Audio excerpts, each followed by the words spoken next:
Are you good enough to ride an adventure bike? Are you too old to get an adventure bike? Stay tuned and I'll tell you why you are both not too old and you are good enough.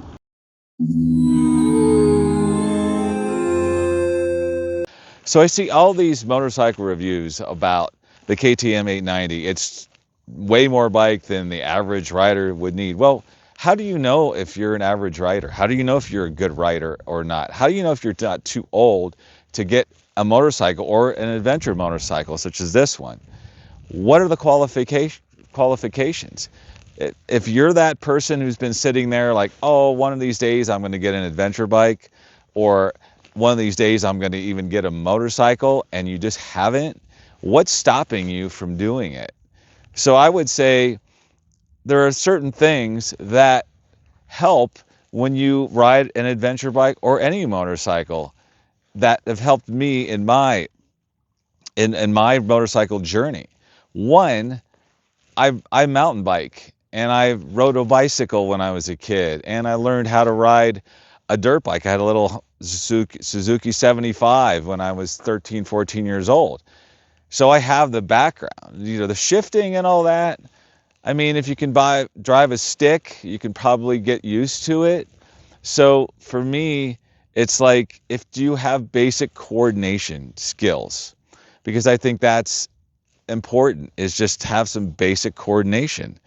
And if you do, and you can ride a bike, a bicycle that is, and maybe you're comfortable shifting a manual stick car, and you have good balance, all required to ride anything on two wheels, then I think you're okay to get a motorcycle. I would not start out with something like the Africa Twin 1100. I would start out with something like a little dual sport, like a 300, like the KLX 300, for example, the Honda CRF 300, one of those, like something really easy. You're not going to be adventure riding on that, but it's a good beginner bike. It's pretty light, 300 pounds, light-ish. That's for a motorcycle. It's pretty light. And, it's pretty forgiving when you lay it down. But I think so often you watch these videos and you're like, wow, I really want to do that. I really want to go out and go an adventure bike and do that. And I just haven't. So just stop thinking about why you're not doing it, right? Oh, I've got kids now, or, I'm too old, or I got arthritis, or I got this or that. Like, no, you can do it. They make bikes. These bikes are so easy to ride these days. That's what they do. They want to make them more accessible for you, the person who's like on the fence. Should I get into it? Should I not get into it? Right? That's why they do it. They make it for people like you who are kind of wavering. They want to get more people riding motorcycles. And so the manufacturers make these easy. This one's a DCT. So, which means it shifts itself. You don't even have to shift. You don't even have to learn how to do that. All you do is twist the throttle and hit the brake. It can't be any easier than that.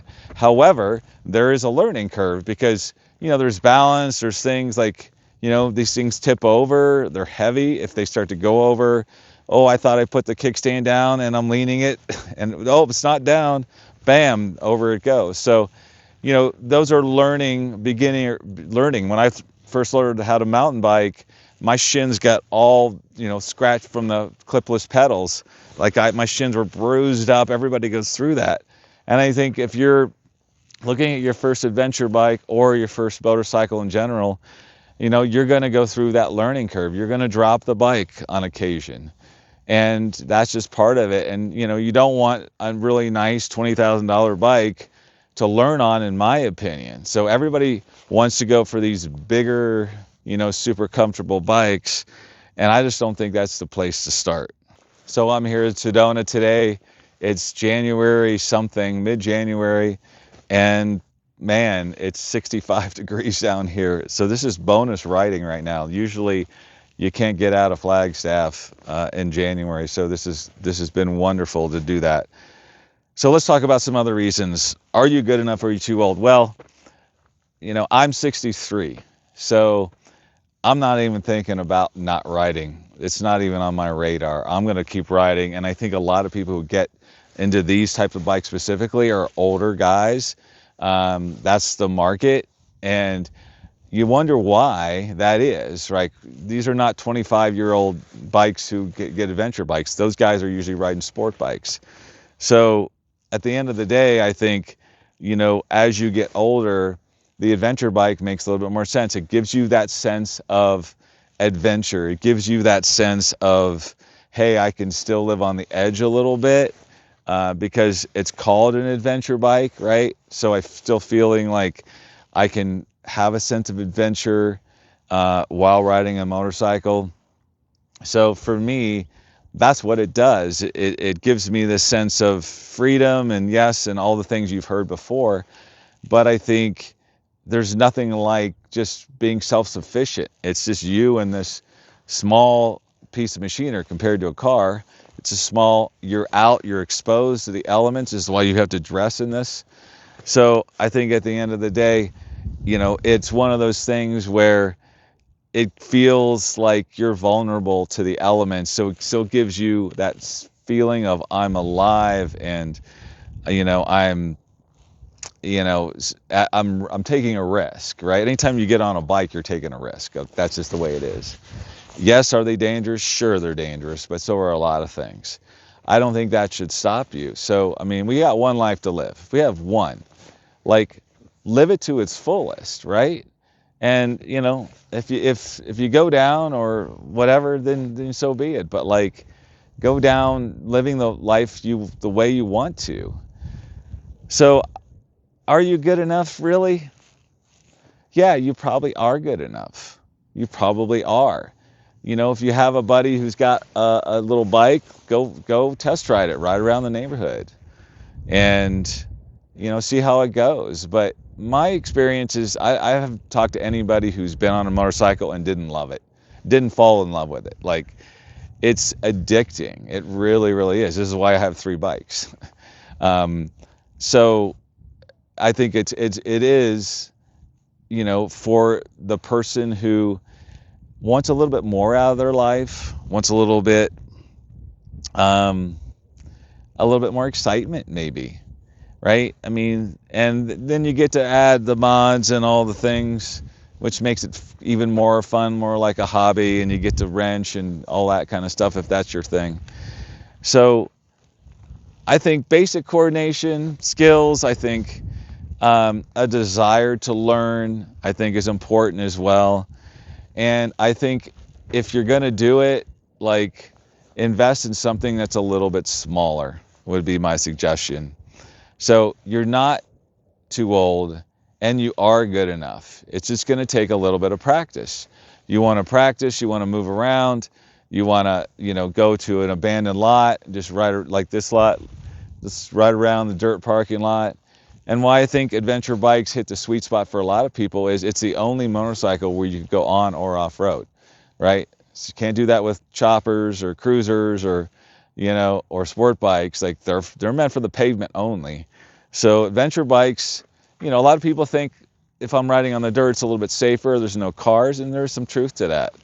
However, I think, the dirt also lends itself for you making a mistake and going down. So it kind of balances out a little bit. So keep that in mind. But you don't have to worry about other cars on the dirt, right? So that's one of those things you don't have to worry about. So I'd just say, if you're just thinking about it and you're just wondering, and I got this idea from a comment. Somebody said, what about those people that are just, thinking about it and have never really dove into it, and they watch all the videos? And so that's kind of what inspired me to make this video. And there's something stopping every one of these people who watch the videos, but they're not taking the plunge, right? Something's stopping them, whether it's the cost or the risk, or, they have a family or whatever it happens to be, or they think they're too old or whatever. It's just like, just go get one. It's not going to break the bank. Go buy a used little dual sport, a little 300, something like that. And I think you're good to go, and see how you like it. And if you like it, then maybe get something a little bit bigger, something a little more highway friendly if you want to take trips or whatever. So it just really depends what you want to do with it. But I do think the adventure bike is the best choice because you're not limited. You're not limited to the pavement. So, everybody talks about, oh, it's always the other guy that is the problem. I don't trust the other guy. I've tried to get people to ride on the back of my motorcycle, and I always hear that, oh, it's the other guy I don't trust. Well, I don't go around like that's the least of my worries is the other guy. If you can control everything, you should be able to control everything that's in front of you. Should be, right? If somebody cuts in front of you, whatever, you should be ready to brake and hit the brake. The only thing I can't control is what's coming from behind me. So I'm more worried about wildlife. Where I live, like that's more of a concern than other, because I don't live in a heavily congested area. So I'm more worried about the wildlife, the deers and things that are just going to come on T-bone you or something like that. So yes, there's risk. There's always risk for sure. But hey, if you want to play it safe and just live your life safely, that's your prerogative. That's not how I choose to live my life, right? And I never asked the question, am I good enough to ride a motorcycle? I just did it. I never had the question of, am I too old to ride a motorcycle? I just did it. I don't think like that, and I don't think you should either. Go down to the dealer or borrow your buddy's motorcycle and just give it a shot. See how you like it. And always remember to blaze your own path. I'll see you in the next one.